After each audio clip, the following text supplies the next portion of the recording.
Before the first bullet was fired, the war was already over in the invisible realm. It is January 2nd, 2026, 10:46 p.m. Eastern Standard Time. From the deck of the USS Gerald R. Ford, a message is transmitted to every operator positioned across the Western Hemisphere. 3 words from the Commander-in-Chief that launched the most complex special operations mission in modern history. Good luck and Godspeed. The target is Nicholas Maduro, a man indicted on narco-terrorism charges with a $50 million bounty on his head. What you're about to see is not just a raid, it is Operation Absolute Resolve, a synchronized, multi-domain assault where the United States did not just break down a door, they turned off an entire country. To understand how 150 aircraft could vanish into enemy airspace without detection, we have to go back 3 months. October 2025. The Central Intelligence Agency receives authorization to conduct covert operations inside Venezuela. They do not send an army, they send a ghost. A small team inserts into the country with a single directive: build a pattern of life. They needed to know everything. Not just where Maduro lived, but where he slept, what time he woke up, and even the names of his pets. But intelligence was only half the battle. The target was a fortress. Maduro's residence was reinforced with steel walls, bulletproof glass, and a battalion of loyal guards. So, how do you train for a mission where a single second of hesitation means death? You cheat. In a classified location deep within the United States, the military built a house. Not a simulation, but an exact physical replica of Maduro's fortified compound. Every hallway, every steel door, every blind corner was recreated based on satellite imagery from the National Geospatial Intelligence Agency. For weeks, Delta Force operators ran the breach. Over and over again. They blew the doors. They cleared the rooms.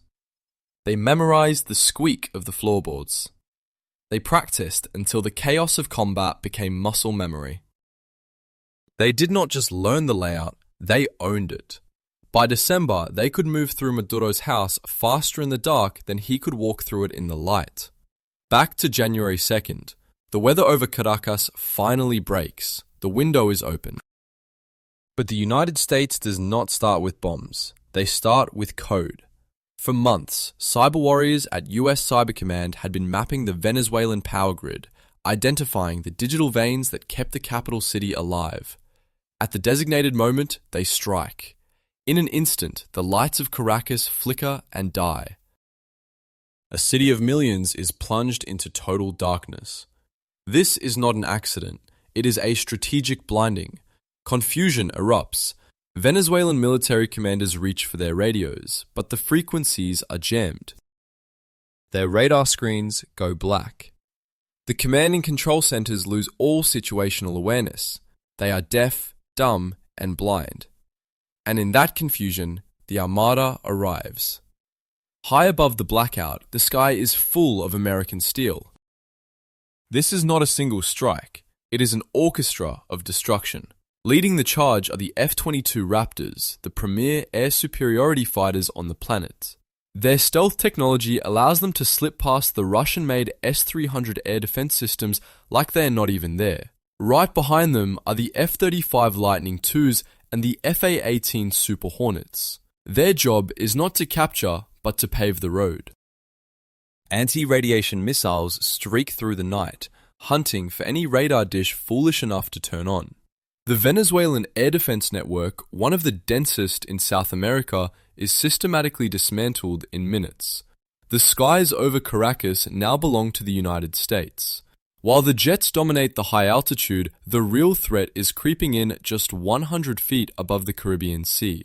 They are the 160th Special Operations Aviation Regiment, known simply as the Night Stalkers. Their motto is distinct: Night Stalkers don't quit. These are the pilots who flew the mission to kill Osama Bin Laden. Tonight, they are flying in total silence. No radio communications, only hand signals. Flying at 100 feet is dangerous. Flying at 100 feet over the ocean at night without lights is insanity. But for the Night Stalkers, it is Tuesday. They hug the water to stay under the radar horizon, invisible to whatever sensors survived the initial wave. Inside the helicopters, the Delta Force operators and FBI agents sit in a red-lit silence. They know the plan. They know the replica. Now, they are about to meet the real thing. As the helicopters cross the coastline, the element of surprise begins to fade. Venezuelan ground forces, realizing the blackout is a prelude to an attack, start to scramble. But it is too late. The helicopters flare and touch down directly on the compound grounds. It is 10:01 a.m. Eastern Standard Time, 2:01 a.m. local time. The operators pour out of the birds. This is where the training pays off. They move with a violence of action that is terrifying to behold. The reinforced steel doors, breached in seconds. The security rotations, neutralized before they can radio for help. Maduro and his wife Cilia Flores are asleep. The speed of the assault is so overwhelming that the dictator never makes it to his safe room. The bunker designed to withstand a siege is useless if you cannot get to it. Before his guards can organize a defense, Delta Force is in the bedroom. It is over. The man who defied the Western world for 12 years is zip-tied and in American custody. It took less time to capture him than it takes to cook a frozen pizza. But capturing the target is only the first half. Now they have to get out. This is the most dangerous phase. The entire Venezuelan military is waking up. They are angry and they are looking for a fight. As the helicopters lift off, heavy automatic weapons fire erupts from the ground. One of the American birds takes a hit. A round punches through the fuselage. In any other unit, this might be a catastrophe, but this is the Night Stalkers. The pilot assesses the damage instantly. The systems are holding. The bird is flyable. They do not abort. They simply fly faster.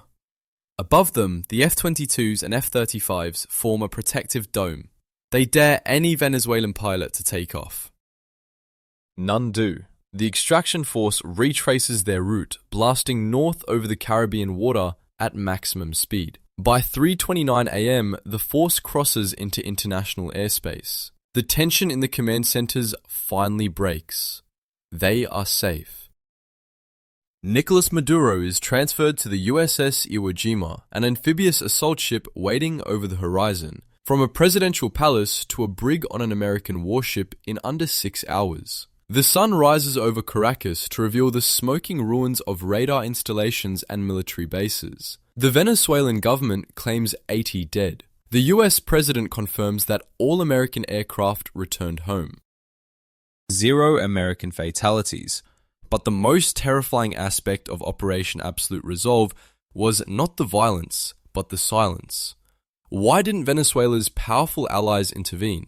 Military analysts later revealed that the cyber and electronic warfare attacks were so comprehensive that they didn't just blind Venezuela, they blinded the monitoring stations of foreign adversaries in the region.